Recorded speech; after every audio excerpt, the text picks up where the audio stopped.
Welcome to the PP Show, where the D-Gens come to have discussions. Here at the PP Show, everyone has a voice, no matter how long you've traded in the markets.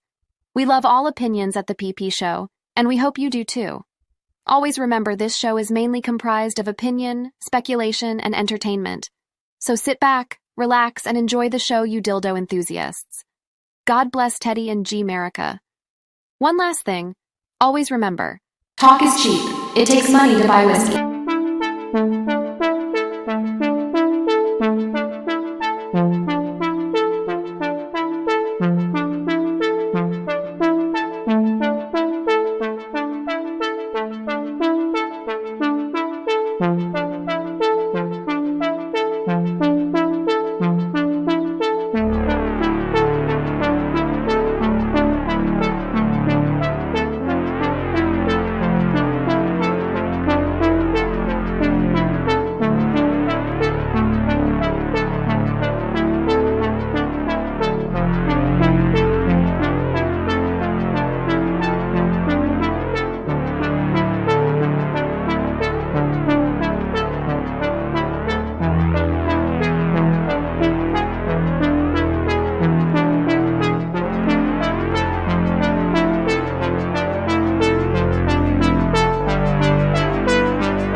Fellas, how the fuck you doing, man? It's great to see you guys. Hope you guys have been well as we get together again on another episode here at the ThePPShow, man. So great to see you guys. Hope you guys are well. We got some exciting stuff to unpack this afternoon.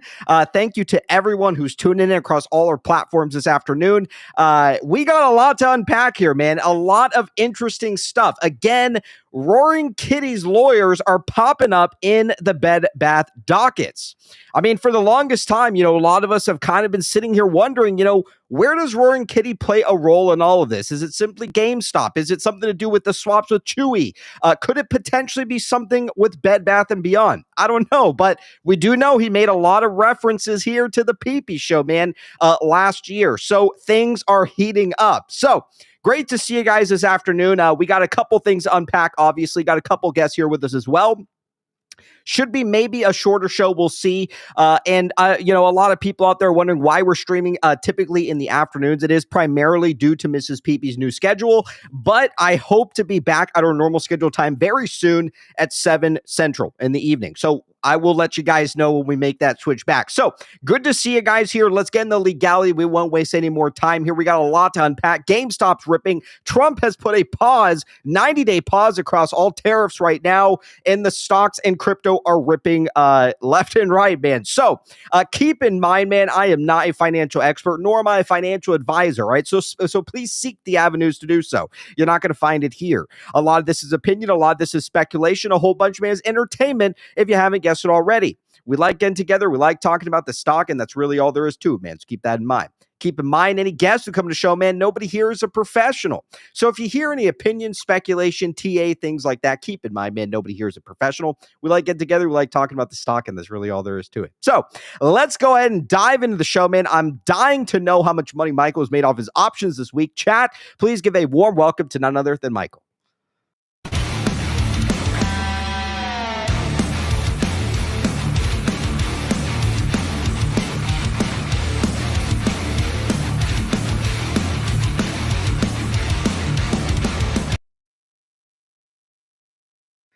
All right, what's going on, Michael? Great to see you this afternoon. How the fuck are we doing? We must be up on those options, man. Fill us in for all the people tuning in this afternoon. We have over 2,600 people tuning in the ThePPShow this afternoon. Are we up or what, Michael? Let's hear it. Sort of. So when I saw Trump's tweet where he said, it's a good time to buy the market, and they said DJT, I was like, okay, well, maybe he's just talking about DJT because they had a hearing today for cryptocurrency regulation. Although the guy from Polygon sounded like a moron. I'm like, dude, it's really easy to explain crypto. Like, it's like, just say it has more accountability because everyone can see the accounting, not just, anyway. I was a little frustrated with that one, but so I bought some DJT and it ripped. So my DJT is up, but Good since stuff. my GameStop calls are $30 strikes, like they literally went down. I was like, okay, what the crap? But it's fine. I think it's going to keep ripping. I think all the shares today that will get settled tomorrow, and I don't think they were planning on settling them because the news was bearish. And then now the news is bullish. They're probably going to want to settle their trades. Also, XRT was ripping more. So XRT went more than GameStop. So that means that, they'll have to create new XRT shares and buy up some more GameStop. Excellent. Yeah, we'll take a look at that this afternoon as well. We'll take a look at a couple of these stocks. Beyond is up, IEP is up, GameStop is up. I mean, everything across the market is essentially up right now. I saw something about like $4 trillion being added to the market.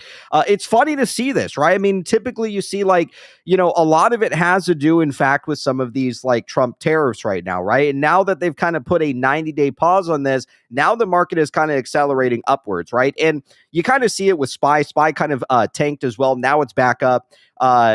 At one point, there was rumors that they were going to pause this 90-day, that they were going to do a pause for 90 days for these tariffs. You saw 3 trillion leave the market, then 4 trillion comes back in. I mean, you can't make this shit up, right?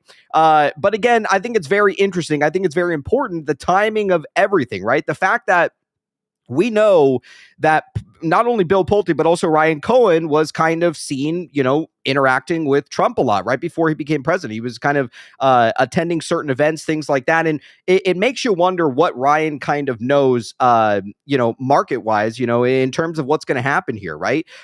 They still haven't announced officially that they've bought the Bitcoin with the money that they raised, but I don't know. I have a feeling that it could be this week that they kind of announce this. This is the time to kind of do this, to announce. I'm actually more surprised that they didn't announce it after hours, but again, it is very exciting stuff. So let's take a look at a couple charts here as well. Let's go ahead and bring in also Housecat here. We have Housecat with us this afternoon. Chat, give a warm welcome to Housecat.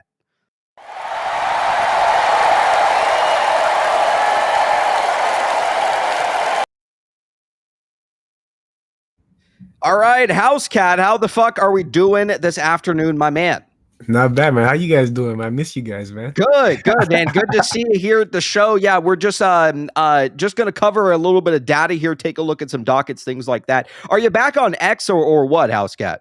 Bro, I don't know. Like I'm in X jail right now, so I just gotta chill out. I don't know what's going. They gotta let me out of here, man. Shit. All right. Well, why don't we take a look at some GameStop? Let me ask you this. I mean, what are your thoughts kind of seeing this lately? It's been some time since we've seen you here, Housecat. I know you were drawing the X logo with your TA, things like that. I mean, is it still tracking that shit or what, my man? It is, but I started doing some other stuff with the chart. I started lining up the chart with all the Street Fighter tinfoil, and it's interesting, but good stuff. Yeah, excellent. Yeah, we like our tinfoil here. And again, there's some very interesting tinfoil that we're going to unpack here this afternoon as well. Some things pertaining to the RC tweet with the 665, which I thought was very interesting to see. A couple things to unpack. Again, it shouldn't be too long of a show, but we'll take a look here. So real quick, it's great to see you here, Housecat. Let's take a look at GameStop. GameStop is at $25.35 right now. And I got to say, we're going to take a look also. I invited UCopy to the show. I don't know if UCopy has the time to come on today, but UCopy has been on a roll, fellas. I mean, UCopy has been calling out.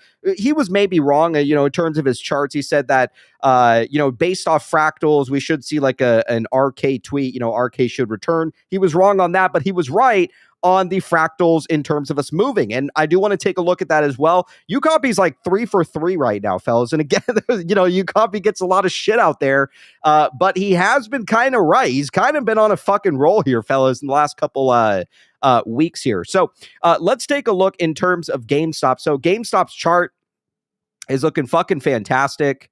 Let's take a look here. I don't know. I think it'd be a perfect time for them to announce. You guys should be able to see this. It'd be a perfect time for them to finally announce that they've bought Bitcoin, at least in my opinion, right? Charts are looking good. We really need to retract back up to like these $30 levels, which I think we could be heading for pretty soon. So it does look pretty good when you're kind of looking at the charts itself. I am curious. And I think we're supposed to get the short interest data as well today. Give me 1 second here. See if I can find it on FINRA. I mean, I guessed that the bottom for Bitcoin was going to be 74. So if I could guess it, I'm pretty sure that Ryan Cohen could guess it, and hopefully bought the dip. That'd be legit. I am curious. I'll look for it in just a moment. But it should be coming out pretty soon here backstage. We also have For the Win as well with us. Let's go ahead and pull in For the Win with us as well in here. Chat, welcome For the Win.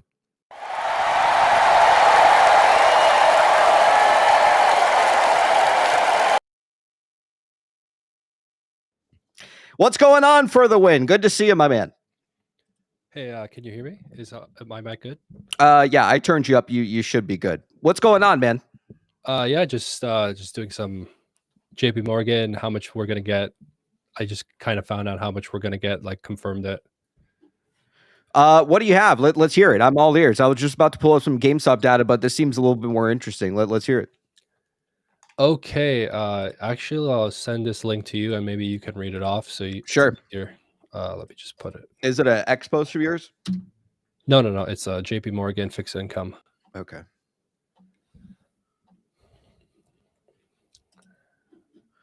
Okay, so let me go ahead and pull this up on the screen. And where am I going exactly on here? Just scroll down and you're gonna type in our trailing 12-month issuance. Where is that at here? Down. Yeah, right there. Okay. Okay. Yeah, if you scroll down to about when our shares was removed, like the issue date, that's where the story starts. But it's kind of long. I don't know if I want to. Like, maybe I'll let you do your stuff, but Okay, you want to wait a little bit and then we can dive into it? Okay. Why don't we take a look at let's take a look at some data real quick and then we'll get right to it because I do want to hear what you have for us this afternoon. All right, so real quick, back to GameStop. I am curious because we are supposed to get that short report data here. Total off exchange today, 50% on off exchange. We also have SIBO here with additional 8%, takes us up to about 58%. An additional SIBO takes us up to maybe 64, 65%. So again, still over 50% of all trading activity is going to the dark pool still, and yet GameStop is up nearly like 10% today, which is looking pretty fucking fantastic if you ask me. Let me see if they've added the short interest here. They haven't yet, but chart exchange is a little bit delayed. We'll have to find it on FINRA here. I am curious if the short interest has in fact gone up. Oh wait, is this the newest one? 331. Oh, this is the newest one, isn't it? It says that it's 47 million. So it's gone up from 28 million to 47 million. It's almost doubled. 11.20% is what they're saying. But again, you have to factor in also XRT as well. ETFs could be substantially higher than that. But the fact that it's doubled is very interesting, if you ask me. CTBs are still very low here, 2.3 million to borrow. No one's really borrowing shares on this. But yeah, sure enough, short interest has gone up substantially, almost double from where it's at within 2 weeks. Very interesting stuff here.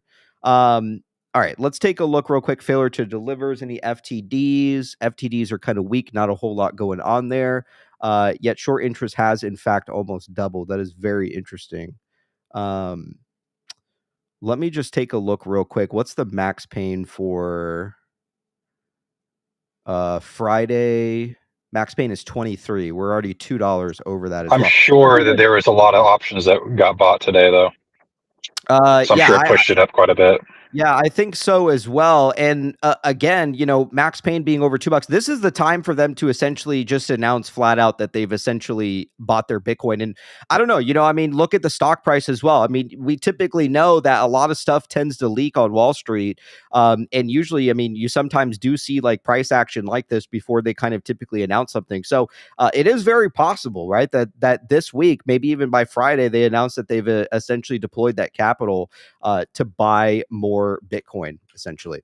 Let's take a look at IEP real quick. A lot of these stocks have, in fact, ran today too. IEPs also looks like it's breaking out just a little bit here as well. I still like IEP. Again, if you were one of the lucky people to buy down here at the bottom, I think it's almost poetic. Fucking IEP went to $7.41. I mean, you can't fucking make this shit up, man. So yes, I did buy a little bit more down here at 741. My average on IEP is looking pretty fucking solid. And GameStop as well is looking pretty good too. I hope a lot of people out there bought around the $20, $21 mark as well. Let's take a look real quick at the actual data when it comes to, let's see if their short interest report has also been updated here. It says there was a small decrease in terms of their short position when it comes to IEP. Went from, or no, it did decrease by 200,000 shares here in terms of short position on IEP. Borrow fees as well are still pretty high, 12.69% when it comes to IEP, 200,000 shares available to borrow as well.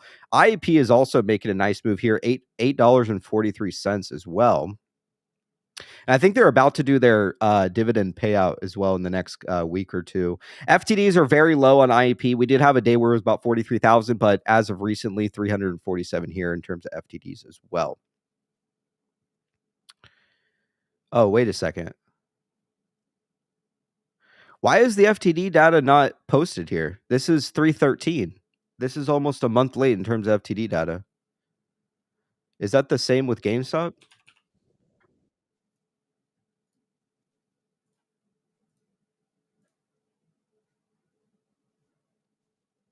Oh, this is delayed. Why is it delayed by almost a month? I thought FTDs, we always maybe there is a delay on them actually.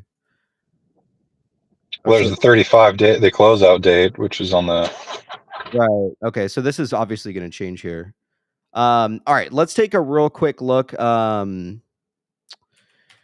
want to take a look at Beyond, and then I want to take a look at XRT as well, and then we'll get straight into some of these posts here as well this afternoon. All right, Beyond is also making a move. 20% move today on Beyond, which is pretty fucking insane. It looks like here total short volume reported was 3.2 million, but what is the SI on Beyond? SI has decreased slightly by about, I don't know, roughly 800,000 shares here. 21% short interest on Beyond as well. So it is heavily short. No, I don't like Marcus Lemonis, as you guys know, but I can respect that something could in fact be happening here, right? There's a very strong possibility. Again, they own these IPs when it comes to Bed Bath & Beyond. You have to wonder at some point why they were the ones who bought it. You have to wonder as well, why the fuck Dream On Me specifically sold it to Beyond too, right? Which I think they could be playing, in fact, a major role here. So again, despite me not liking Marcus Lemonis, I can respect that there is a possibility here that Beyond could, in fact, be involved, right? I had made a post earlier this week that I think that there is, in fact, going to be like some kind of like a trifecta squeeze across all three of those stocks. And that doesn't even include Bed Bath & Beyond in terms of their reemergence as well, which will look even more interesting. 15,193 failure to delivers as well on Beyond as well. So I don't know. It is pretty fucking interesting, if you ask me. It looks like we lost for the win. I don't know if he's going to come back here. But let's take a look at a couple posts here. There was some interesting stuff that I want to take a look at. Obviously, the biggest talk of the town right now is what Bobby had found in terms of some of these lawyers. So why don't we take a look at this real quick here? I'd love to get your guys' opinions on this. It looks like Bobby says, look whose lawyers entered the chat in the Bed Bath docket from today. It says that's L. Caterton and Roaring Kitty's lawyers, as we see listed here. And just to show you guys, this was from the 13G filed on Chewy. Okay. Where are they? Here it is. Barack Ferranzano, Kirschenbaum, and Nagelberg. All right. And if we come back here, we can actually see the same people listed. Oh, my apologies. We can see the same people listed in this docket here. Oh, shit. Is this not the... Is this the docket? I don't know if this is the docket. But either way, we found basically that Barack Ferranzano Kirschenbaum is basically listed in these dockets as well. We'll actually take a look at that docket here in a moment. What are your fellas' thoughts? I mean, there's been a lot of speculation why Roaring Kitty kind of last year made all these references to the PPShow, right? There was a lot. Backstage RC. There was some, or Backstage Kitty is what he had posted. We also had seen, obviously, he had used the intro music that we typically have used here for over 2 years. I mean, what are your guys' thoughts in terms of seeing the same lawyers that Roaring Kitty use in these Bed Bath dockets? Do you guys think that maybe Roaring Kitty could, in fact, be playing a major role here regarding this bankruptcy, or what? Would love to hear it. I mean, it could have been part of the HBC thing. JR said, his name isn't listed, but I think that if he was under street name, right, like if he's just part of, and he wouldn't be a creditor because he's just a shareholder. So he could have just had his lawyer represent him and then I guess show proof of reserves. I don't know. It might be blacked out. They might have redacted his name. Why would his lawyers be popping up essentially in this docket here? The fact that he's using the same lawyers, I think, is very interesting. Housecat, what do you think about it? And I'm going to pull up the docket, and we could actually take a look at the 5-page docket real quick as well. Honestly, man, I don't know too much about BBBY, so I can't really touch on this. Okay, gotcha. I mean, again, I think that it's interesting that, that these lawyers are basically popping up in here. Let me share this screen here, and we'll take a closer look at what's going on here regarding this stuff. All right, let's take a look at this docket. This was filed today at 1:09 is what it says.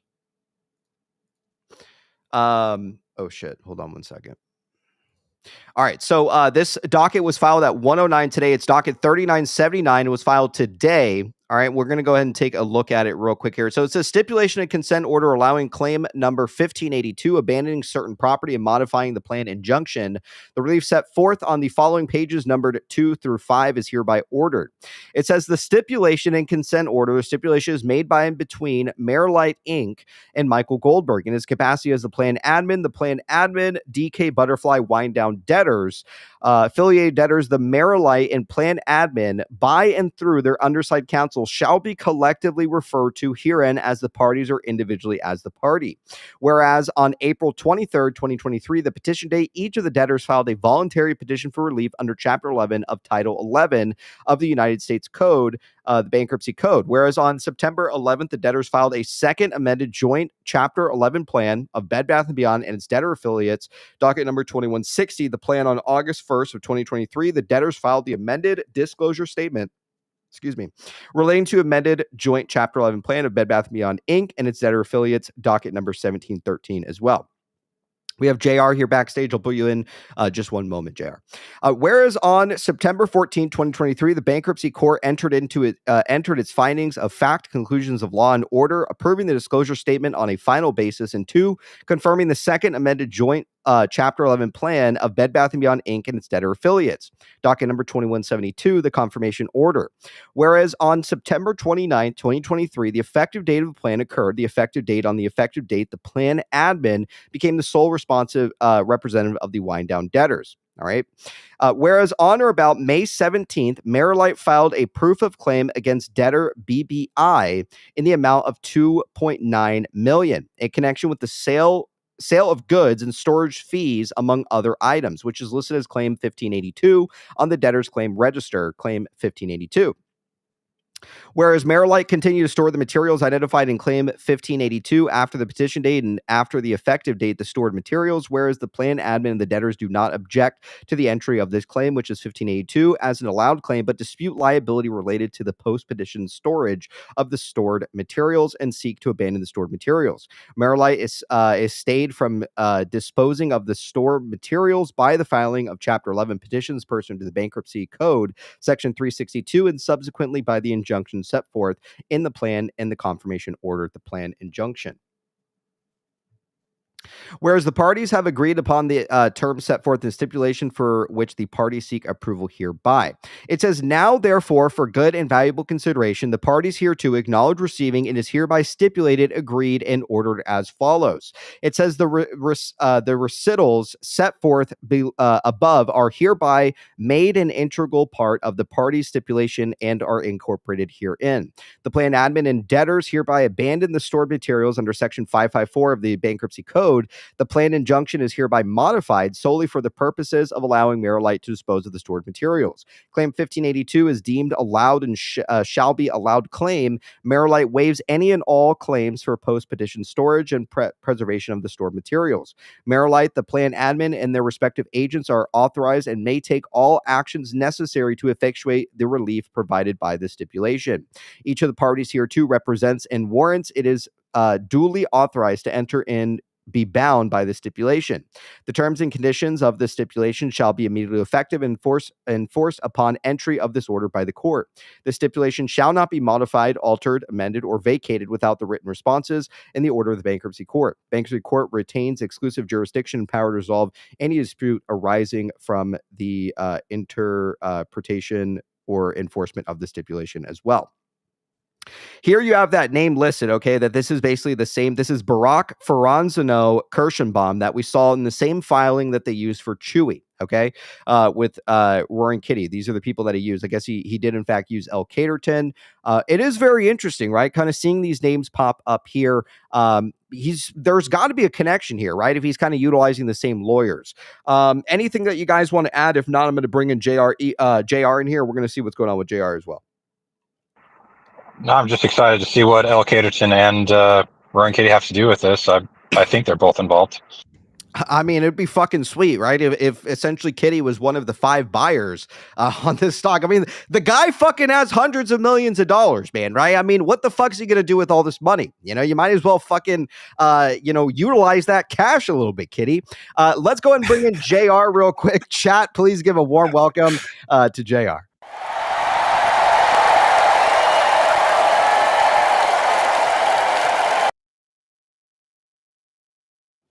JR, what's going on, man? Welcome to the PP Show. All right. So just for starters, number one, I don't really know what I can add to that. You read the document. So I did. I read it about 30 minutes ago on a space and read over it and obviously didn't find Keith Gill's name in it anywhere. So I don't know who that. It was for two. Go ahead. Not Keith Gill. It was the lawyers that he used on his Chewy filing, right? Same name. Well, when I jumped on the space, that's what they were talking about, that he was named in this document. And I read over it and was like, nah, guys, he's not. So, I mean, I don't even know who that Marilite is. I don't even know. It doesn't talk about what goods are being stored. It did say a value of like 2.9 million. So, but it's a pretty basic order. So my big question, after listening to you read that is, how the fuck can you pronounce that law firm's name but don't know how to pronounce recitals? Is that actually, did I name the law firm correctly? Yeah, you did. And I struggled with it 30 minutes ago. I'm like, I can't fucking read this name. I don't know what it is. So, yeah. I don't know. It's weird stuff. So yeah, I'm not going to speak to any kind of tinfoil, but that particular document definitely doesn't relate to Keith Gill. Not unless he's behind that Marilite, but he's not getting anything out of it other than $2.9 million worth of goods that they're going to dispose of anyways. Yeah, I mean, the biggest question is obviously the same lawyers that I mentioned here, right? I mean, you can kind of view it as, okay, this is a big firm. Maybe they're kind of doing business in all avenues, but I don't know. I mean, here we're very big on the tinfoil, right? And obviously he did, in fact, make some references here to the show. I don't know. Like, to me, something is telling me it could be something a little bigger here, right? Maybe it is something small that possibly could be overlooked. But I don't know. I something about it is a little odd to me. Yeah, it could be that he just wants a seat at the table, right? Like that. It's like he has to just be a creditor in some way. So if Marilite is a creditor, then he would also have that seat at the table through them, like as a proxy, potentially. So even $2 million would definitely do it. I'll let you guys stick to the 10. I mean, honestly, if you're asking my opinion, I think it's a big fucking stretch. I don't know. I mean, it's the same names, right? Based on the context of that document. Mm-hmm. Don't you think that like different law firms and stuff are kind of politically divided to a certain degree, where it's like they work in the same circles? No, they're businesses. They're businesses, right? Right, but I wouldn't imagine like the law firm that Doug Sifu worked for, Paul Weiss, like they're definitely Democrats. Like there's like their whole firm. I'm not going to completely disagree with you, but at the end of the day, they're businesses. And if you're willing to pay them big dollars, and some of these larger firms, I mean, the ones that I worked with out of DC when I was at American, we were being billed upwards of $750 an hour. So a large firm is going to take your business. They're not going to look at you and go, "You're a Republican. We don't want your business." I just no. Right, but if they have like, so it's like if you're like the types of people you would know, if everyone, Roaring Kitty, Ryan Cohen, they're probably their circles are going to intersect with the same sort of lawyers. If it's like, who are they going to reach out to? Probably the same groups, right? They're not going to reach out to Paul Weiss. Right. No, I would agree with that. When you have that level of money, yeah, you're not limited, but there's circles. You're absolutely right. I'm not, because like M3 Partners is like this. It's not necessarily a law firm. I don't even know what it is, but like they have like they're holding a lot of companies that are all associated with this like play, and then you see that Kirkland and Ellis, right? And I understand that they're like a super big law firm, but why would they just be the ones doing all the bankruptcies at the same time that have to do with each other? It just seems like that there's some connecting dots between them.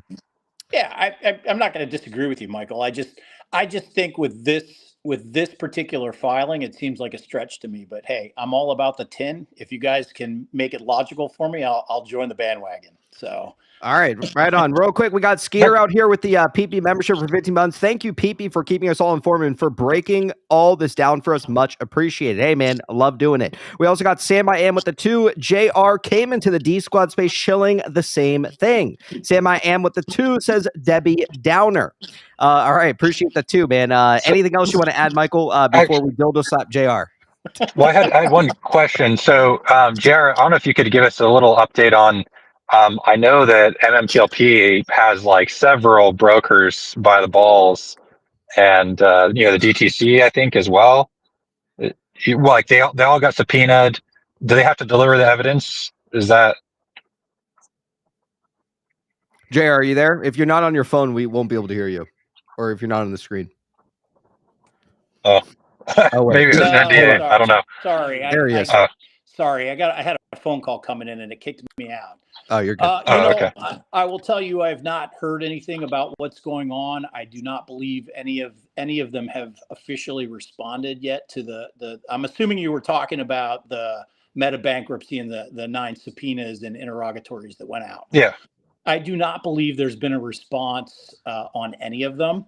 I don't know if there was an official deadline. I mean, I can speculate on what's happening right now is, the lawyers for each one of those 9s probably reached out to to the trustee of the bankruptcy court or their attorneys, and they're either negotiating or they're, kind of saying, look, we're going to oppose this. Here's going to be our argument. What's the timeline for filing briefs, those kind of things. So I tend to think that they're not going to give them over information voluntarily, that they're going to fight them. But I could be wrong. Who knows? So, but didn't the judge say? Yet. Didn't the judge so I thought that they had try to resist it, and then the judge said no, these subpoenas are valid. Didn't that happen? They may have, but I don't think there was any official filings though.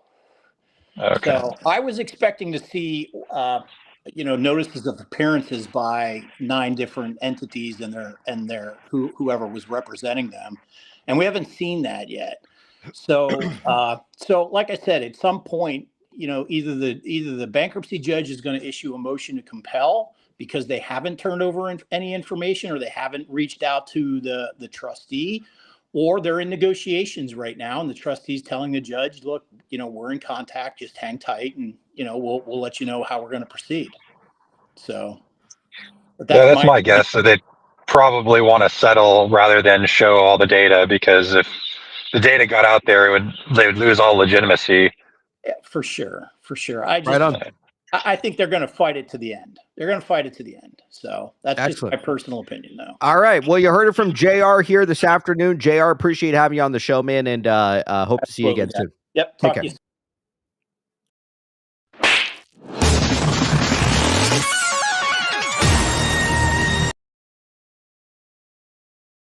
All right, right on. You heard it from JR this afternoon. It's always a pleasure to hear from JR. I think that there's something more here, man. If you want my honest opinion, again, maybe it's something that potentially could be overlooked. Yeah, maybe it's a stretch, things like that. I don't buy it, all right, for one moment. The fact that Roaring Kitty has basically alluded to a lot of this fucking shit, I think it is very sound, right? Especially when you can kind of connect the same lawyers that he used for the filing on Chewy now popping up in this, small little $2 million claim, I think is highly interesting here as well. And again, what I believe personally is that Roaring Kitty could be playing a major role here. What does he say in his meme videos, right, that we've seen? He says, I can't run with you guys. What the fuck could that mean, right? He even went on his live stream and stated, look, I'm not working with anybody. I'm doing this on my own. The guy's making, hundreds of millions of dollars. What does it mean he can't roll with us? He can't ride with us. What does that fucking mean? Because there's really essentially nothing stopping him unless he was potentially involved in whatever's going on behind the scenes. That would make a little bit more sense here, right? He maybe not be working with potentially Ryan Cohen or whoever it may be. Maybe he is, right? But the thing is that I found the most interesting is obviously how he said, I can't ride with you guys. I mean, what could he be meaning essentially by this? Nobody really knows, right? Nobody really saw him making a move into Chewy either. And to be honest with you, when you look at how many shares he has in GameStop, the 9,001,000 shares, if you look at DK Butterfly, what they can authorize, it's 901 million. So it's almost like you keep seeing this reoccurring 901 as well, which is very interesting too. Go ahead, Michael. I thought that when he said he couldn't ride with us, that it meant that once he became an insider, or that he was working directly with GameStop, that he couldn't come out and tweet about the stock or buy a bunch of call options. That's what I kind of felt like is the next run. He might not be able to join it with a bunch of options. How do you mean? Just if that really was him, signing the covers of the games, which the mole DD kind of seemed to point to that. I didn't look super deep into the mole DD to verify it myself, but if that really was, if Greg really is Roaring Kitty, then he wouldn't be able to like buy a bunch of options because he'd be an insider, and he couldn't like pump the stock. Yeah, I mean, again, it's a good point. I mean, nobody really knows, what kind of role these guys are playing here. And as you can see here as well, what we were just discussing, you can kind of see these two names very clearly here, right? Like he uses the exact same company, Barak Ferranzo Kirschenbaum, located here. And you have to wonder why, right? Like, why is he using this same exact law firm? And why is this law firm also popping up in these dockets? And again, like, you could kind of I get it. If you're not into tinfoil, you can take this side of like, okay, well, PP, it's a big law firm, right? I mean, sure, it's a huge fucking law firm. But again, the specific law firm that they're using, I think, is very key to be paying attention to here. So again, I mean, I think that very soon we're going to probably most likely see some kind of resolution here. There's another post that I want to take a look at as well. There was something pertaining to 665. Where was this one post at specifically? Oh yeah, this is one that we missed actually. This was posted by Bobby as well. Okay. This is Ryan Cohen filed his opposition to Bratya's appeal on 3/28. So we must have missed this at some point towards the end of March, but he did in fact file an opposition as well pertaining to this. It says here, I found Bratya's appeal. They just filed in the DC Circuit Court of Appeals on 3/20. This reply is in support of still being butthurt that they wrote naked calls against Ryan Cohen and Bed Bath & Beyond in 2022, causing delays in 2025. They filed on Friday. It's available here, which I think we did cover maybe like a couple days ago or so. But you can actually see here, it's hereby ordered, excuse me, that the plaintiff shall by April 17, 2025, show cause as to why the claims against the defendant should be dismissed for failure to prosecute. Failure to comply with this order may result in dismissal of this action. So if they cannot prove this, okay, by April 17th, this entire case should finally be thrown out. And this is a case that's been going on for nearly 2 fucking years, man, with Ryan Cohen, right? And Bratya. But it is very interesting to see the timing of all this stuff. He did, in fact, file that appeal on 3/28 as well, which you can see here. They did file that. So we're coming up on that date very soon, fellas. I mean, that's next Thursday. Okay, we should see something in terms of Bratya kind of moving forward. And again, like, look at everything that's been happening in the last month, right?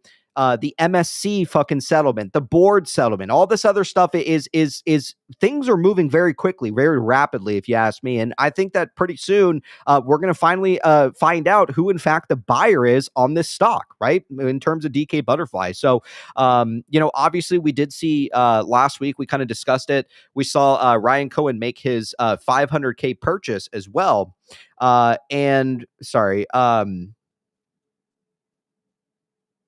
We saw a $500K purchase, okay, from Ryan Cohen, which kind of like, to me, it kind of shows that, okay, maybe GameStop potentially isn't involved as of right now, like what we've been speculating for a long time. Maybe it really is just as simple as a couple guys coming together. There's been tinfoil about 5 guys specifically coming together, Ryan Cohen, Carl Icahn, maybe a few others that are going to execute this deal, which is a very real possibility here, right?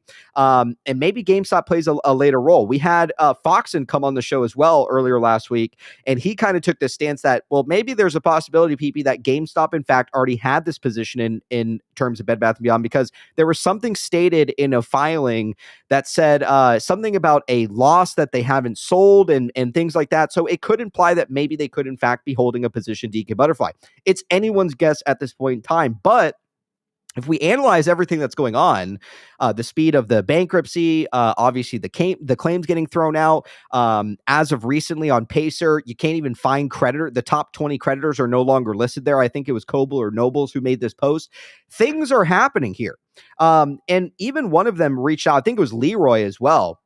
which I'll show this tab right here, Leroy had actually reached out to the plan man about the creditors too, and he was asking about the top 20 largest unsecured creditors. He said, "Hi, Michael, on 326, Pacer updated a list of the top 20 largest unsecured creditors to only include Kepler Group. All 19 of the other unsecured creditors were removed, including the unsecured bonds. Today Pacer list of the top 20 largest unsecured creditors for Bed Bath & Beyond is showing nothing. All 20 unsecured creditors have been removed.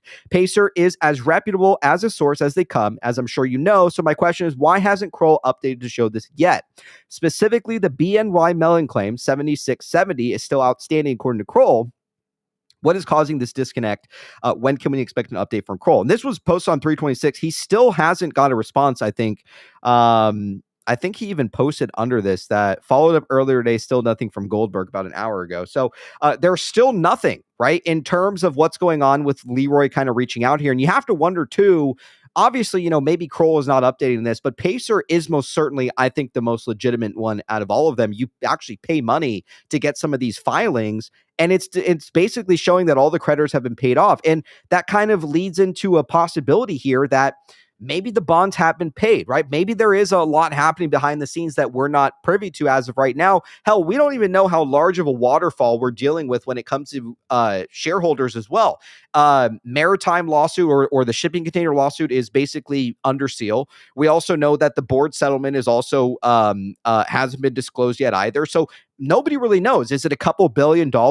Is it as high as 10 or 20 billion? Nobody knows, right? There's still 3 additional shipping containers that they're suing as well, shipping companies. And then there is also potentially there could also be a callback regarding HBC as well, and that $300 million deal that they did too. So all of this stuff is under seal. Us as shareholders, we're just completely in the dark. And I think that is the most fucking bullish thing, if you ask me, right? The fact that they haven't just flat out come out and said it. And I can't remember if it was Coble, Nobles, I can't remember who it was, but someone had taken, maybe even Leroy, someone had taken a stance that they believe that the plan man is just going to, once he has all this kind of clawbacks in terms of like monetary value, he's just going to basically submit a filing saying, look, this is how much is basically going in terms of creditors and things like that, which I think it could make sense, right? Just kind of post a large number instead of doing it small. It's anyone's guess why we don't have that information as of yet, but I do find it very interesting as well with all of it, might I add. So I think the Bratia case, since that might be one of the main things we're waiting for. I mean, in as much as people like the hype dates, I just don't think we could see Bed Bath reemerge till at least the 17th, when that case will be dismissed. Yeah, I mean, maybe it could be, in fact, Bratia that could be slowing this thing down. I think Jake had even taken a stance that maybe it was Bratia that was kind of slowing down a lot of things. I personally think it has to do with claims. I think it's good that everybody has their own thesis out there, what they believe. But I think a lot of it does, in fact, have to do with these claims and these clawbacks, right?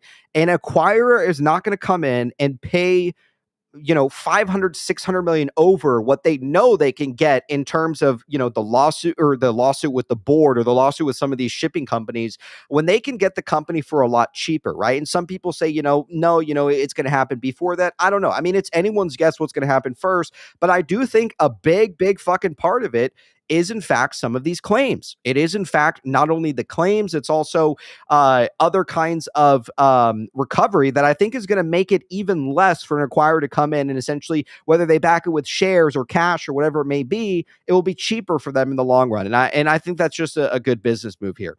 Kinky just came backstage here. We'll come to Available Wearables post in just one moment. Kinky came backstage and posted us something here. Let's take a look at it real quick here. From Kinky.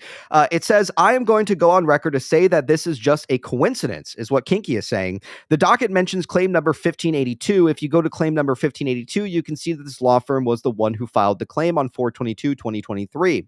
So if you want to say it has a relevance to Kitty, you would need to go with the line of thought that he was hinting at something. But to me, this is just a big law firm doing business with the creditor who is owed a missed storage payments for years. Go download docket 1582 to fact check me. Here's the screenshot showing that they were there a year before Kitty even used them. And you can actually see here with Nathan Q. Rugg. which is listed here in the Maritime Inc. stuff. And that's basically what JR was saying too. But I do think it's a lot bigger than this, right? And I respect Kinky's kind of opinion on this. Maybe, in fact, it could be something that Roaring Kitty was trying to allude to us all, right? By utilizing this law firm. I mean, nobody can really give you an answer besides Roaring Kitty why they use this specific law firm, right? And I think that's very key here as well when we're kind of analyzing all this stuff. So I respect everyone's opinion on it. I personally think it's a little bit bigger than that. And that's kind of where I'm taking my stance on it. I think that it's most certainly something that they're trying to show us here regarding some of these companies. All right. We'll go to Available Werewolf's post here real quick. Available Werewolf says, when will we know the MSC and the Bed Bath Board settlements? Read an interesting take. Goldberg will settle these settlements, I'm sorry. It was Available Werewolf who had actually mentioned this. When will we know that the MSC and Bed Bath Board settlements? Read an interesting take. It says Goldberg will let the settlements build up first and then disclose a lump sum amount to obscure how much money each party paid. Excuse me. He says bonds could jump 4 to 100 to 50 to 100 overnight upon disclosure as well, which I like Available Werewolf's take on it too, which you could in fact see something like that take place here. This was a snippet that he added from Bobby. It says it looks like the case for the former directors is over, which we do know, and they were in fact defined as mute, and they settled out of court. I mean, my biggest question is how big the recovery is actually going to be in terms of the lawsuits, things like that. And since we're on the topic as well of the lawsuits, we're going to go to this post from Available Werewolf as well, where basically, if you guys remember, Ryan Cohen had posted Trump a bunch of times, right? I think it was 665 times exactly he had posted it. And someone had actually found this Available Werewolf. He says, just some lighthearted tinfoil, don't take it too serious. Ryan Cohen tweeted Trump's name 665 times. Here's the line 665 in the complaint against the former Bed Bath Board, which you can see here. It says 665, and it says, as a direct proximate result of these breaches, Bed Bath & Beyond and its creditors were injured. Triton and Arnall are liable to Bed Bath & Beyond to compensate for these and their other results of their breaches of fiduciary duties. Sure enough, we do know that the board settled, and then to even wrap up all this tinfoil that Ryan Cohen is alluding to this with his 665, we do know that on the same day that the board settles, Ryan Cohen buys 500,000 shares of GameStop. So I think all of these are interconnected, and really you have to tap into this kind of craziness, man, to really keep up with some of this shit. But I think there's a lot of like sites alluding to Bed Bath & Beyond. I mean, for God's sakes, like even GameStop was posting the white knight out of the box with the butterfly knife, right? Like it's basically they're going to be the white knight here. So I like it. You know, I think that there is in fact something here, and I don't think our story is simply just over, that we've kind of, the board, you know, fucked us and all of us lost our investment. I don't believe it for one bit. And I do think at the end of the day, a lot of us are in fact going to be made whole here. A lot of people are doubting us, right? But again, it comes down to the acquirer. It comes down to who essentially is going to make a move on this company. And it makes sense, right? For it to be Ryan Cohen makes sense, possibly for it to be Carl Icahn as well. Obviously, you see Carl Icahn's stock kind of tank around this May 2023, when we go to OTC. And, you know, it kind of makes sense for him to acquire this shell of a company so that they can officially like launch Teddy, right? I think it, you know, as crazy as it sounds, I think that it is in fact possible. And I think this is what even Roaring Kitty kind of sees too, with some of the stuff regarding GameStop and Teddy and Ryan Cohen and what he's going to be investing in. Because again, at the end of the day, I don't think that Ryan Cohen would waste anyone's time or even his own time investing into this company of Bed Bath & Beyond and then simply making $60 million and then, you know, pissing off to the next thing. I don't buy it. I think that there's something way bigger here that's going down. So that's just my opinion on it. All right. Do you guys have anything to add before we take a look at a few more things here?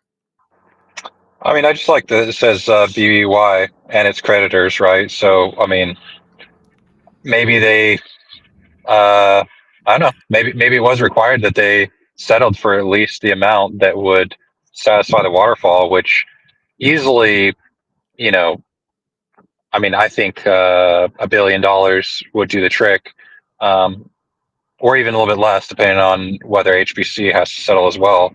Mm-hmm. But with the shipping claims and everything, I don't know. I mean, it's gonna be fascinating. I just really think that the plan said it would maximize value for all stakeholders.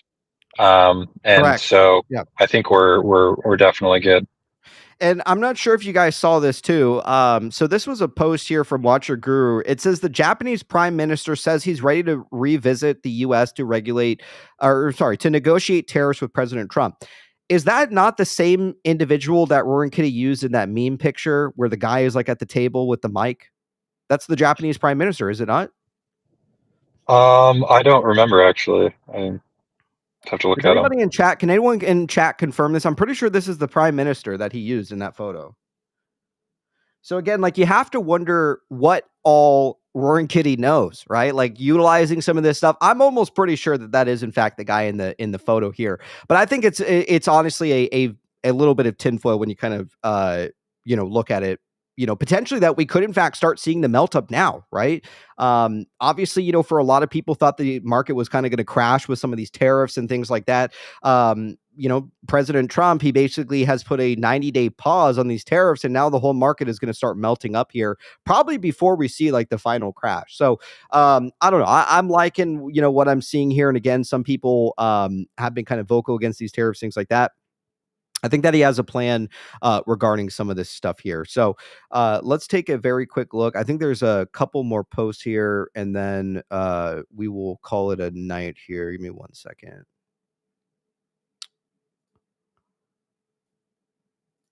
I think there's oh yeah. So we didn't discuss this actually. Roaring Kitty had actually deleted it. What was up with this Gilleffited fucking fish fucking meme that he had posted about? Gefilte fish? What is it? How do you say it? Gefilte fish? Gefilte fish? I ain't never fucking heard of this fish in my life, man. Gefilte fish was also mentioned in the Rush Hour 2 bloopers. It says in the movie, Carter travels to China, and obviously where have we seen that, where they kind of travel to China with the Teddy books. It also says, did Ryan Cohen meet with someone? The movie was released on 8/3. Reverse that, you get 3/8, which is when he sent the letter to the Bed Bath Board of all days, which again, the fucking timing, like the tinfoil of all of this is pretty insane. It says here that it did in fact open on August 3rd, which it officially hit theaters August. A sequel actually was released on August 10, 2007. And as you can see here on 3/8, he did in fact file that. Where do you guys stand with the Gefilte fish? Someone said there was also something pertaining to the Jewish Passover holiday as well. Did you read any of that stuff, Michael? And I'd love to hear Housecat as well. But did you hear about some of the Jewish Passover stuff in terms of that's the dish that they specifically eat? I think it's like on 4/20 or something like that. I mean, it is all lining up for Passover. I mean, it's on Passover's or Easter's on 4/20. Which only the last time that happened was 2014. I mean, it's on a full moon, I guess, also. But I think that's why, like the court case was scheduled. Their deadline for Bratio was the 17th. I really think like how much Elon Musk and Ryan Cohen love 4/20. I just imagine like they're really trying to make the big reveal of Teddy and everything on 4/20. Oh, you think it's Gefilte fish is part of that. Yeah, there was something pertaining. So also just to point out, yes, Housecat had actually sent this. So he replaced the Japanese prime minister with the kitty. So that's what it was. But I'm pretty sure that is the Japanese. In the original photo here, it's the Japanese prime minister, I think, in the middle. Correct me if I'm wrong.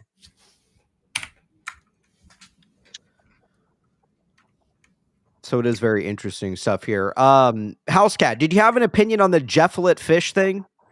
Yeah, well, I heard about the Passover dish, so yes, I think it does have something to do with that. And plus, a lot of the dates line up with that weekend.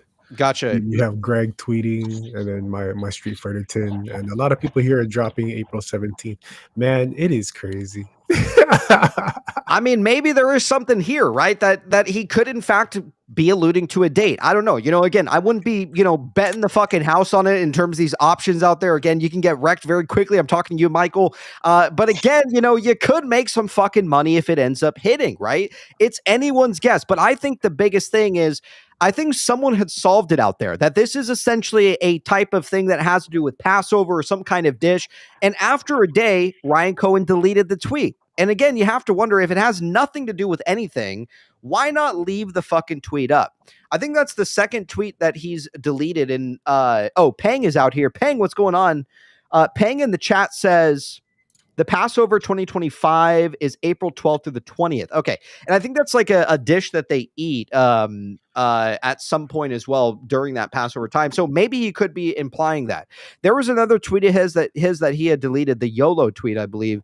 He also deleted too. So I do think that there could, in fact, be something kind of happening very soon, right? Most likely anywhere from now, from the end of April to as early as May, we could, in fact, see this finally essentially wrap up here. So it is very possible here. All right. So let me see if there's anything else. Lancer's saying fish equals gill. Keith Gill. Oh, I like it. That's a good point, too. Yeah, maybe so. All right, this is the last post, and then we'll call it a night. Apparently, someone had found Roaring Kitty had made a post and quickly deleted it. I don't know how verified this, in fact, is. This person claims this is PM me, your duck face. Basically, they had gone to a specific... I don't know if we can zoom in on this here. They had gone to some kind of... maybe it was like a Pokemon Reddit or something like that. And they believe that they found that DFV had actually posted this photo that says ends PP up.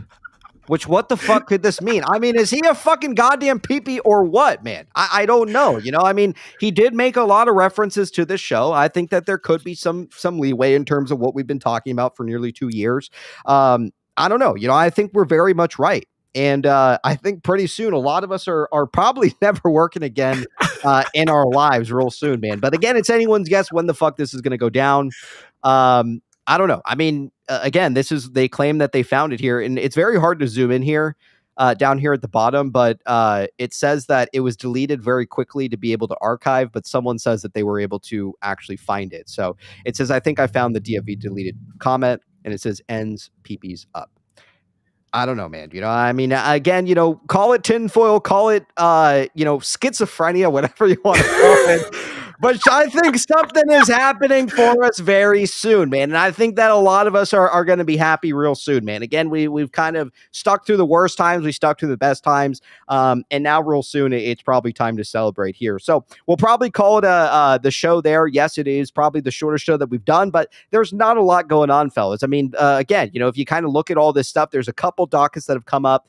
Obviously, we're in this like waiting stage to see what happens regarding some of these suits and things like that. Braya is going to be wrapped up very soon, and then we can kind of sift through that 40+ page docket, I'm sure, very soon. So with that being said, Housecat, is there anything else you'd like to add for a lot of the people tuning in this afternoon? We have over 5,300 people tuning into the PP Show across all platforms. Do you have anything that you'd like to share, or anything that's on your mind regarding any of the stuff that we discussed this afternoon? There's so much going on. Like, if there are signs everywhere, like I'm talking about in everything that we touch, everything's pointing towards that weekend of you know, the 420. You got 17th. There's a couple other dates I'm looking at too in that area, but like and then when you ask me about the X logo, like it matches towards that date as well. So it's I think it's close, man. Yeah. And yeah, I was just looking as well. Michael had mentioned that 420 is the same day as Easter. Is that right, Michael?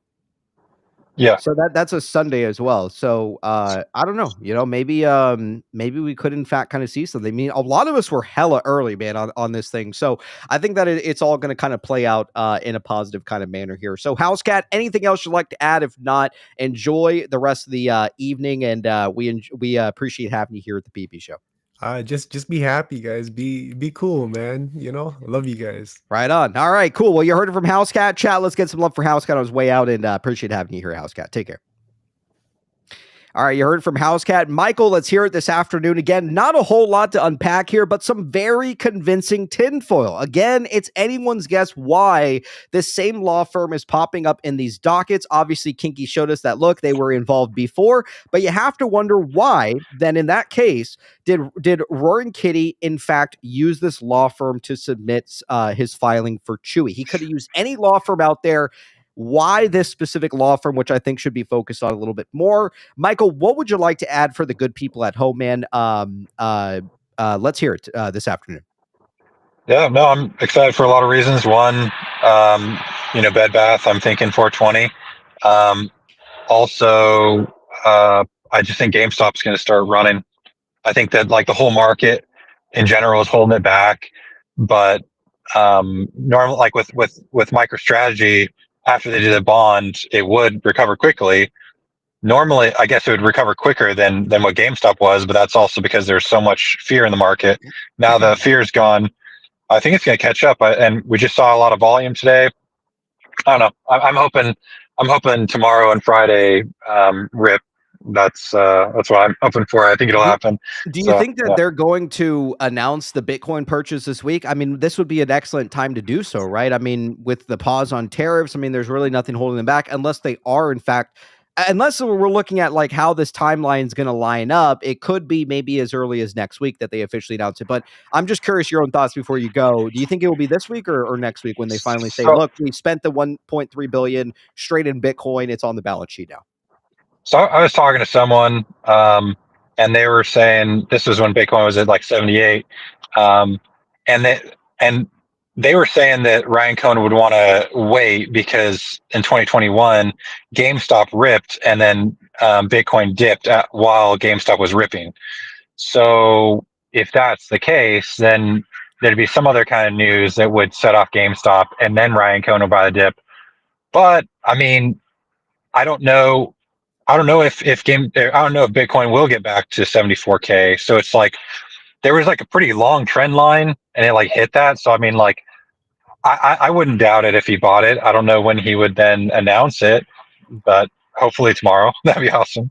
Let's hope, man. Yeah, I mean, let's finish off again a strong week. I mean, we're up, nearly 10%, and again, I think it's very key to be paying attention to some of these basket stocks here. So, Michael, appreciate having you on the show, man. Enjoy the rest of the night, and hope to see you next time. Take care. It looks like UCopy just got here on the way out. We'll bring in UCopy. We'll finish off with some UCopy TA. How does that sound? I didn't even realize that. Sorry, Michael. Crushed Orca with the 2. Has anyone said anything funny at all yet? Hashtag PP. Sam I am with the 2. Appreciate the love, Crush. Sam I am with the 2. He said he doesn't own any Bed Bath shares. What, JR? And Crushed Orca with the 2 says Roaring Kitty's lawyer's name is DZ. Right on. Appreciate the 2. Let's bring in UCopy real quick. UCopy, what's going on, my man? Hey. Just checking sound. Can you guys hear me? Yeah, we can hear you, man. Yeah, we were actually just about to end the show, but if you have something for us, well, let's hear it. UCopy. Yeah, I'm all ears, man. Well, I post something today that if I don't see any posts from Roaring Kitty by Thursday market close, I'll deactivate my Twitter account. No, don't do that. UCopy. I gotta say, a lot of people give you shit, man, but you've been on a fucking roll lately. There was a post here real quick before I share your screen. I don't know if I still have it here.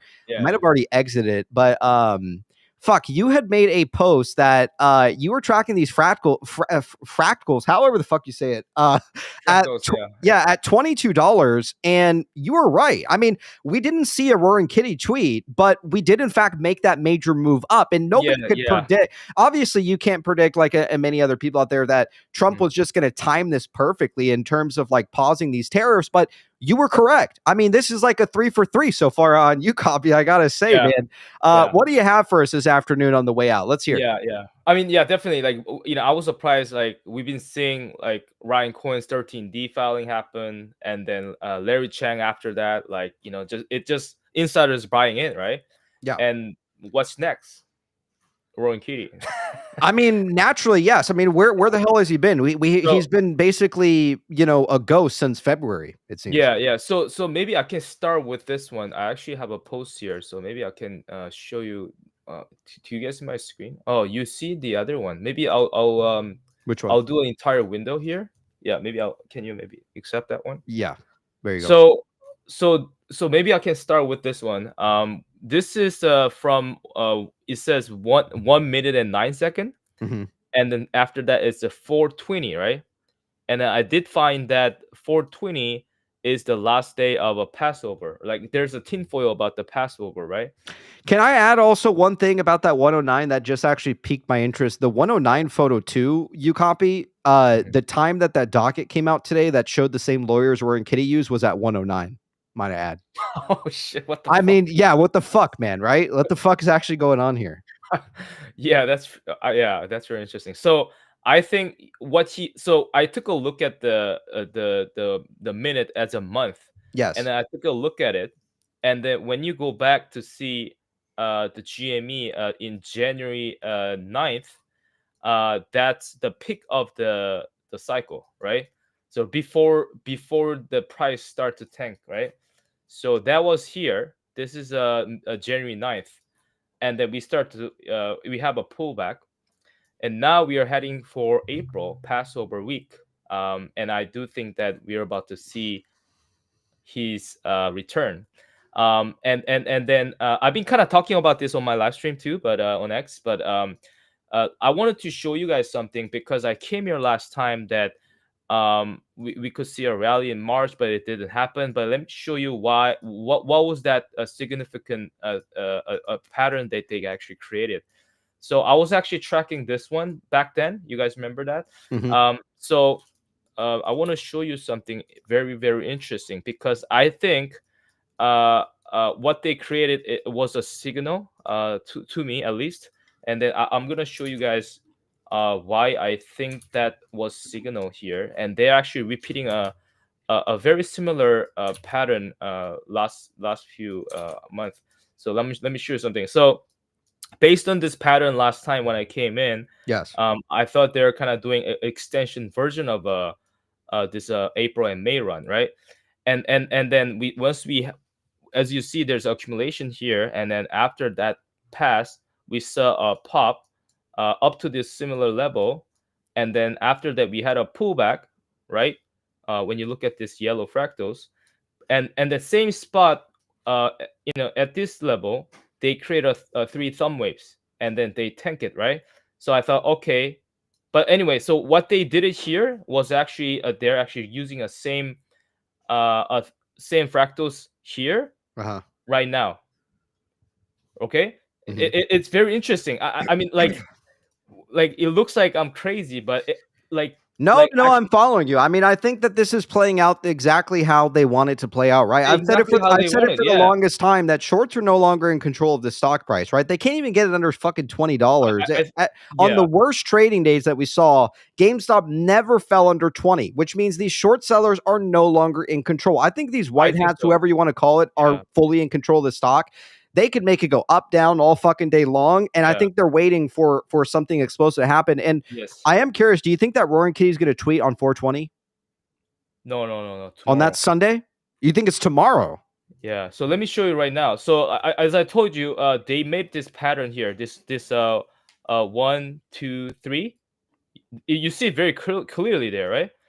And then right now I use the same fractal to see when this thing's gonna pop and when this can I was actually expecting the dilution. I mean, like pullback, right? I didn't expect that like the sharp a dilution. Yeah. But I made a post. Let me just bring bring this one really quick here. I brought so this was my post before earning. So let me just bring this one here. Sorry guys, just 1 second. I actually post quite a lot, so I gotta go back and I'm telling you, man, you're on a fucking roll lately. I mean, you're like 2 for 2, 3 for 3 right now. So hopefully, maybe you copy this it one. right So here. this was my post right before earning. So you see, it says okay, Tuesday 9:30 a.m. it will go up to $28 tomorrow, right? And possibly pull back after earning.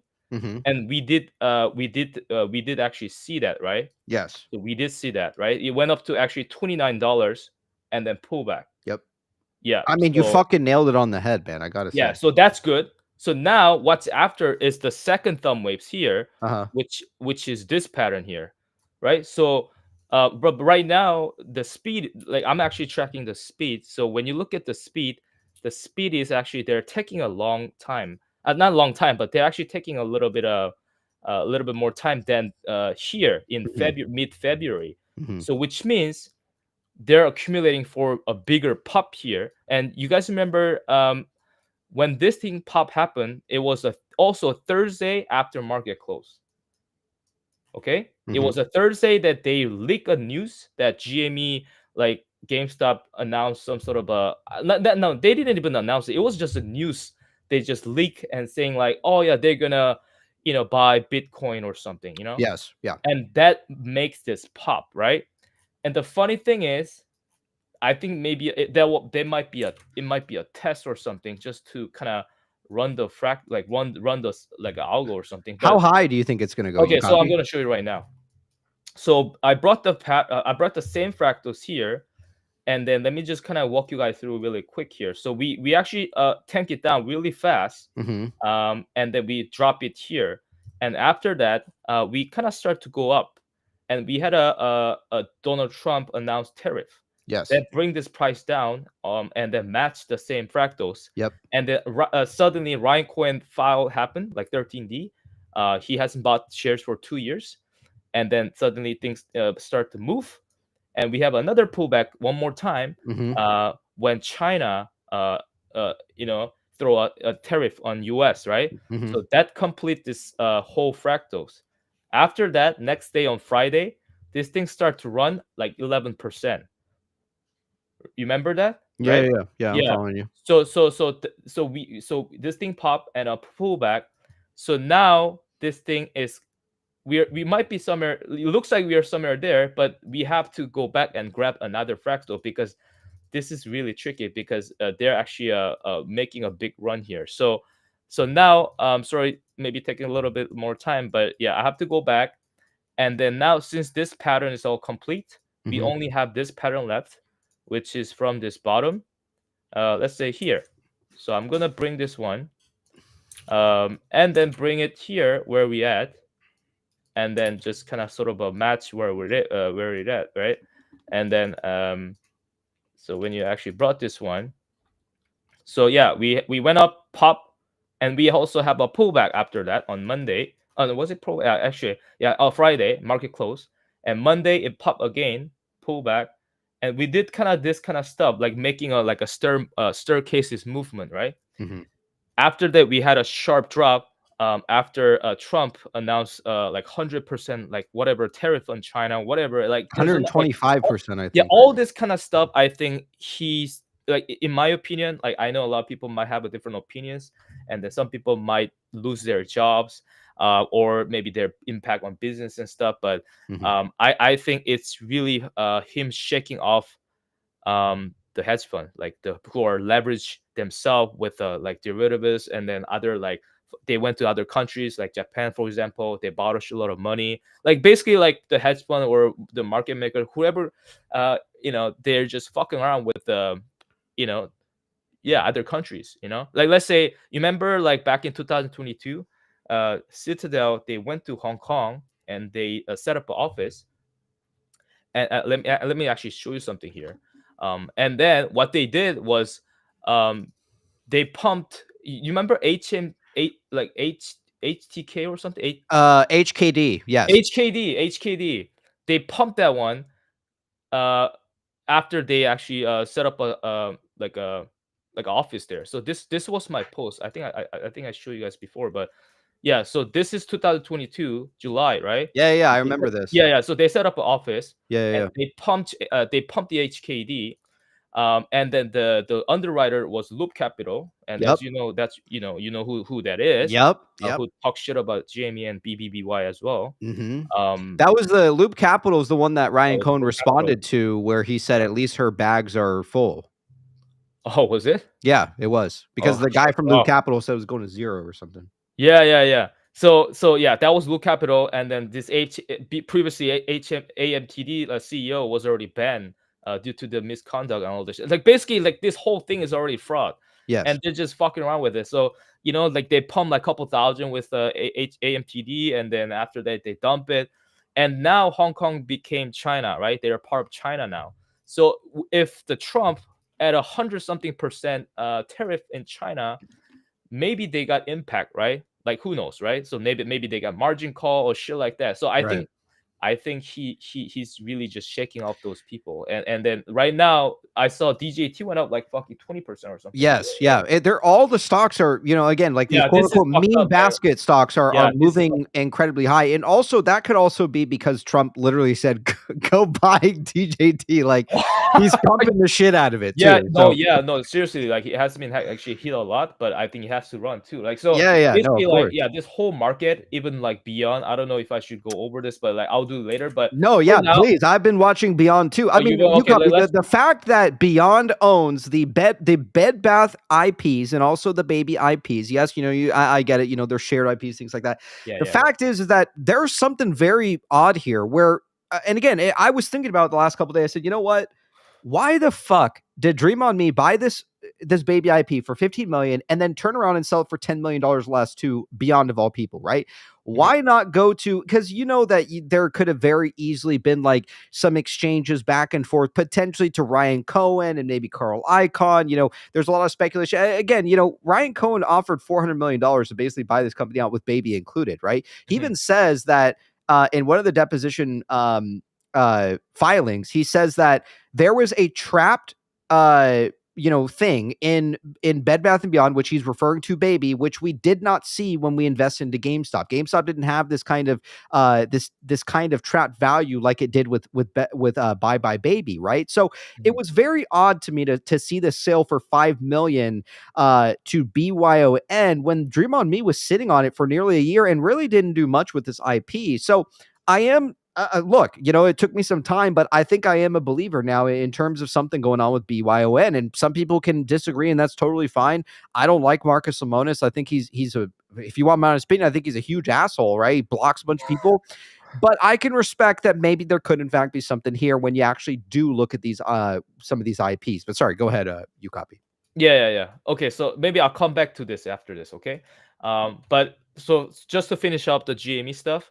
So, that's the fractal that I just showed you. And this is the partial fractal that I left. And then as you see, this thing goes up, pull back, pops up on Monday, pull back, all same thing. Yep. And we had a very sharper pullback than this fractal. So if you actually drag it out to match with this one, I was actually looking at about 4% today. But if this one went above fucking like, it's just going through the roof right now. So I'm like, what the fuck is going on? So that means maybe they're covering or something. So, but based on this, we will see. Where does it top to?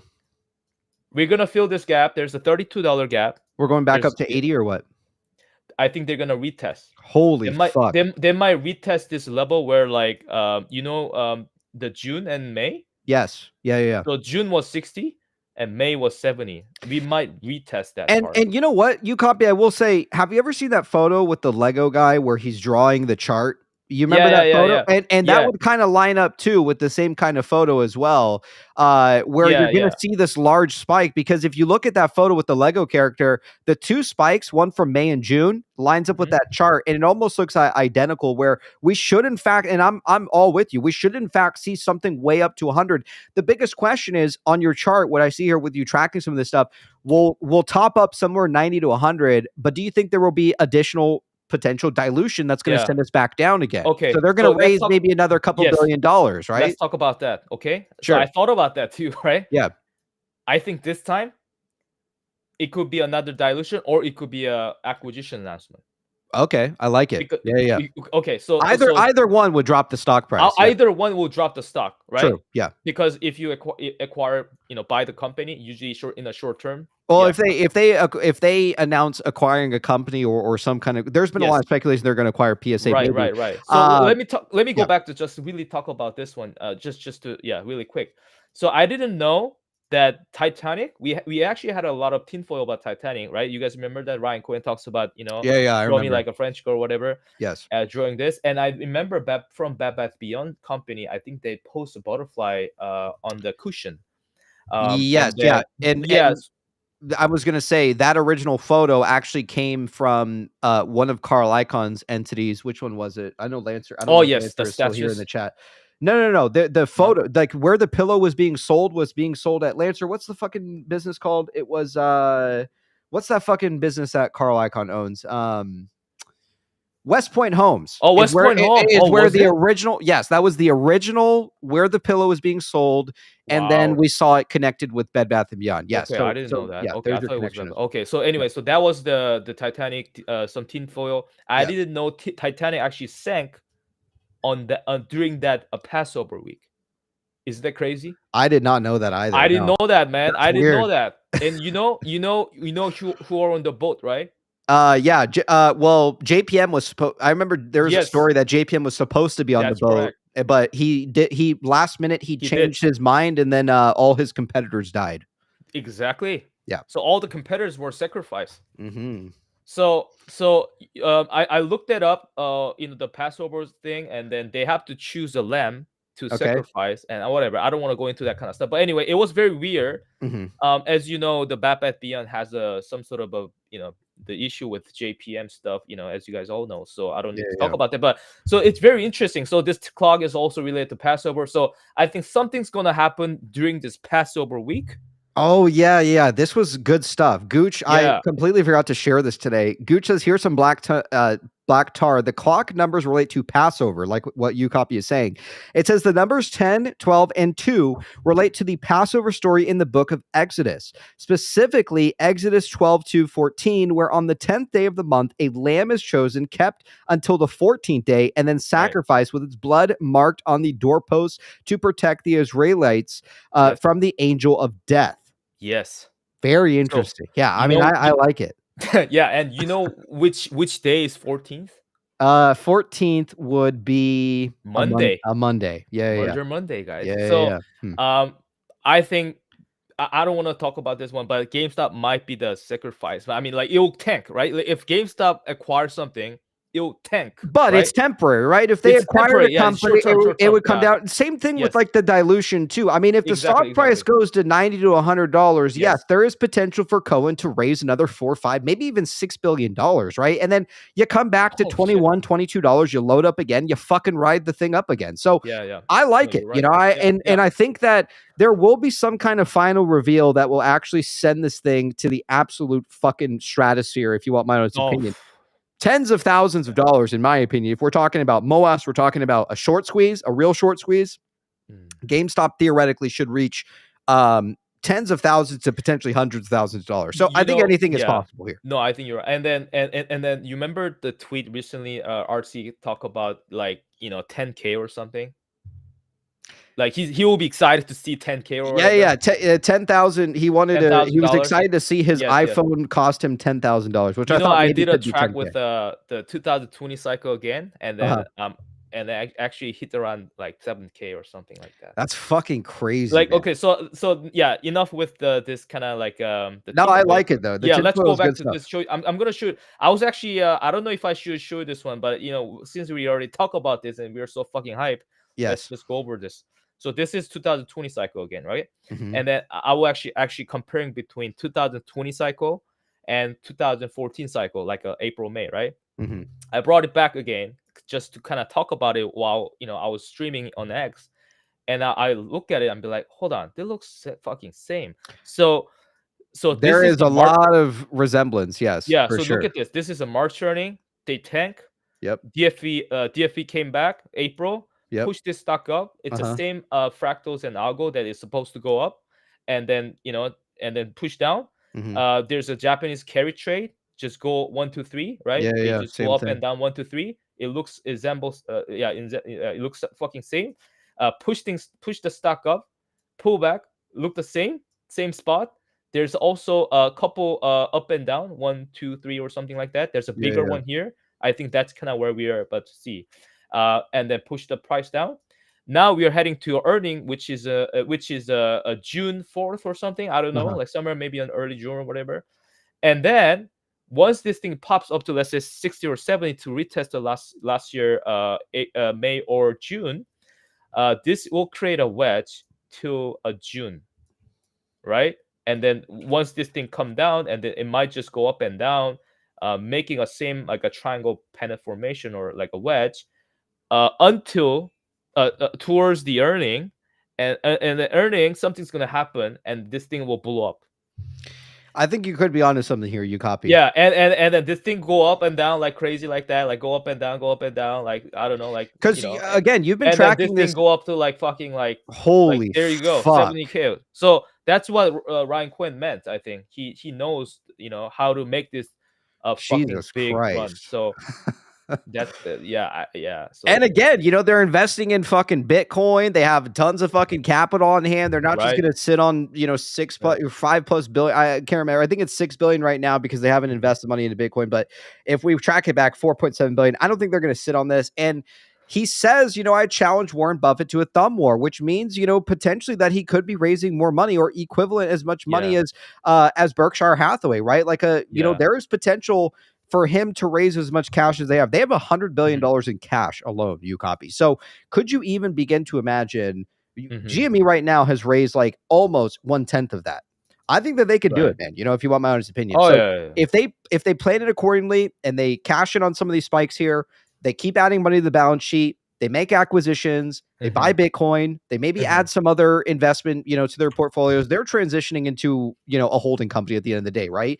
Yes, they're going to keep stores open, things like that, but I think it's going to be even bigger than what a lot of us are. I actually have a question for PP and you guys too. I'm curious, so all we have left for BBBY Beyond is basically like, we're start to seeing, the fraud, right? Like there's like settlements from MSC, maybe, board. MSC executive board. Yeah. We don't know how much, but I've seen a post that like it could be like 10x or 20x from the initial claim. So I could understand that. So now the question is, how much do we owe to 6th Street?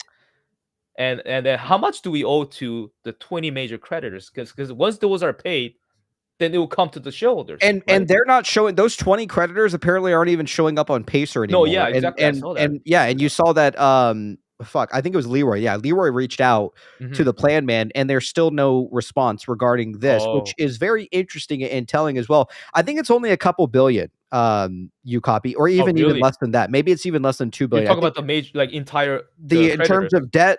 Yeah, I think it's like 2 billion or something or less. Oh shit. Correct me if I'm wrong. I think Michael has mentioned it before. It's not a lot of money that's standing in front of our way in terms of being made whole here, right? At one point it was way higher than that. At one point it was like $4 billion in debt. They've eliminated that over time, right? So or maybe it was even closer to 5 billion. It was an insane amount, but it was 5 billion. It is drastically lower now than what it was nearly 2 years ago, right? So, and all it takes is really for there to just be an excess amount of money for it to basically flow into shareholders. Even Pulte has said that too. He says, to some of these shows out there, he has stated, well, what happens if there is enough money to go to shareholders? And I think he's kind of implied this a multitude of times. And I think Bill Pulte, was in fact kind of planted in this community for a reason, right? To kind of show us that, look, you guys are not that far off, what you guys have been discussing for a multitude of years here. So, Yeah. I mean, I think there's a reason why he's,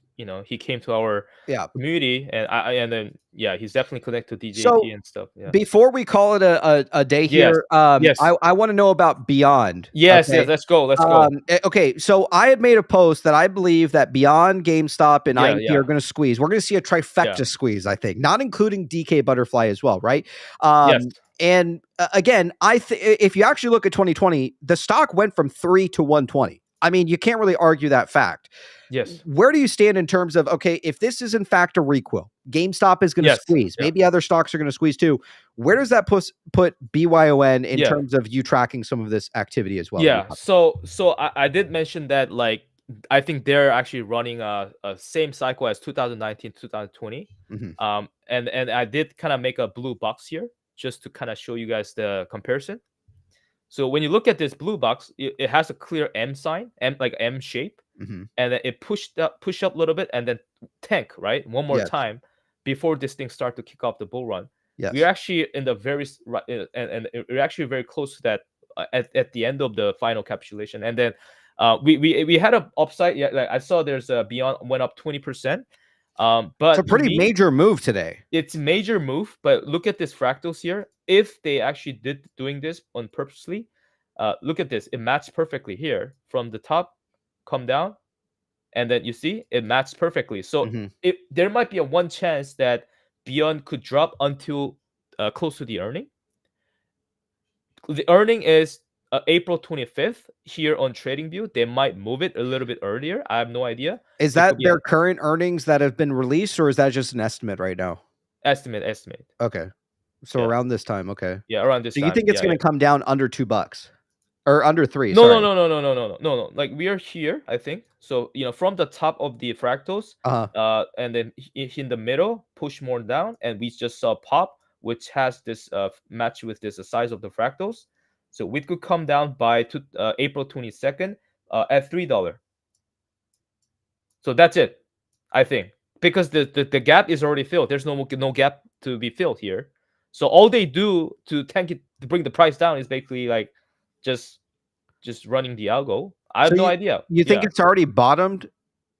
Not yet. Or you think we might it might come down to your earning. Usually, how GameStop moves, AMC move. They usually tank the price down before the earning, and something happened earning, and then just shut up. But anyway, I might be wrong, right? But we'll see. But that's how I see. Right? It's exciting. Yeah. And after that, I think they're gonna announce something from Beyond, right? And then it will start to making a reversal, right? And start to making reversal. Maybe there's a pullback and stuff, but this thing will just continue to rise. Yeah. Until 2026. I think somewhere in like maybe between January or July or something like. But anyway, this will fill the gap at $100. And also, the fact is that if you jump to today, right, like back in 2020, like they didn't own the Bed Bath IPs, they didn't own any of this stuff. Also, one major thing too is just the fact that Marcus Lemonis can't get paid until the stock price is over, I think, $45 a share or something like that. So that's also another key thing. Some people are wondering, how is Beyond going to go from $3 up to nearly 50 plus to where he can basically cash in on some of these shares and options that he's been given. He essentially cannot cash these out until the stock price is at a certain level. So I think that there's a possibility that you can see Beyond kind of reach these crazy levels. And again, it's $3 right now. Yeah. Just imagine when, the potential for it to go to, 50 or 100 per share. I mean, when we were down in Florida, the very first live show that we did with Pulte in Florida, BYON or Overstock, I think or maybe it was BYON at the time. It was running. Remember, it went to $27-30 per share. That was when we were down there in Florida in December. Right. So I don't know. Jump to today. They own these IPs. Maybe there's something here. Nobody can really make sense of it, obviously. But I think I remember the way they run this bull cycle in 2020 was a digital dividend, right? Oh yeah, and they're doing the tokenization of baby. They're tokenized they have a T0. They got SEC approved. They're all set up. They already have all this set up to run this thing with the bye baby. So I think something's gonna happen with the bye baby tokenized shares. Yeah, and then the shorts have to buy. So basically, I think he's gonna announce something that where bye baby token will be launched. And then the overstock short sellers cannot buy the digital dividends, so that they have to buy back the Beyond shares to cover their short positions. So he's gonna announce something. He's gonna announce something though. He's gonna announce something that maybe they do that, and then they have to buy back. That's because that's how an overstock squeeze here, right? They have the short seller cannot buy the digital dividend, so they have to cover with the OSTK at the time. So. That's why and he was also talking in a space call too, Marcus Lemonis. He was saying that when they do the tokenization of the share, that one entity could come in and buy all of it, right? So you got to wonder who that in fact could be. Really? I don't know. That? Yeah, it was something like that in a space call, and some people were like, "Well, that doesn't really seem like it's a fair chance for everybody to get their hands on it." I mean, maybe this is how they're strategically doing it. They tokenize it. They tokenize baby, and you have one entity come in. Maybe it's GameStop, maybe it's Ryan Cohen, maybe it's anyone, right? And they come and they buy up all these tokenized shares. I mean, where does that kind of lead us then? I don't know. It's anyone's guess, but I'm excited. I think things look good for the entire basket themselves. Everything included. I think it's very exciting times that we're dealing with right now. And I mean, UCopy, anything else you want to add? I mean, you've been on a fucking roll lately. Again, many years ago when you would come on the show, we were tracking GameStop and tracking all these algos, and we weren't wrong. I think we were early.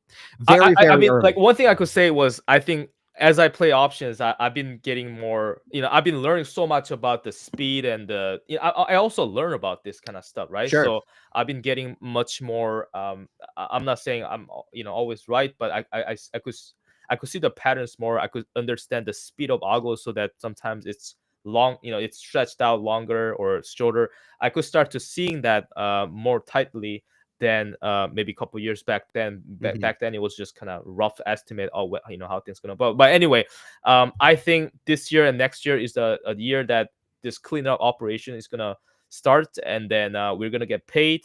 I think it will be very exciting year. Right on. All right, cool. Well, you heard it from UCopy. UCopy, it's always great to see you at the PP Show, man. Keep up the hard work. Love tuning into your streams. And if you guys want to follow UCopy, check him out on X, man. All right, cool. Well, UCopy, enjoy the rest of the night, man. We'll take care. All right. See you, man. Chat, let's get some love for UCopy on his way out. There you have it, man. The fucking PP Show. We got over 6,500 people tuning in this afternoon. Again, what an excellent show. I got to say, something is unraveling here, right? Whether that be with these basket stocks or whatever it may be, man, it is fucking exciting times ahead, man. I mean, again, I think that it's very key seeing these same lawyers that Roaring Kitty used in this Bed Bath bankruptcy, essentially, right? And obviously, you saw it from Kinky. You said, these lawyers were obviously involved well before that. Well, maybe Roaring Kitty is implying, or maybe he's trying to show us something along the way. The 109 tin, the fact that it was filed at 109, and the fact that 420 is coming up, all this Passover, Jewish DD as well. I love it, man. I got to say. So with that being said, enjoy the rest of the night. We'll leave you guys off with a dildo slap on the way out. Big shout out to our sponsor, man, Black Widow Tech. Again, if you're looking to build your own AI or apps, be sure to go down to blackwidowtech.com/thePPShow and fill out that form, man, and get in contact with Tahir. So with that being said, love you all, man. Enjoy the dildo slap on the way out, and hope to see you guys on Friday. Things are fucking happening, fellas. So with that being said, enjoy the dildo slap, and we'll see you guys on Friday. Love you all. Peace.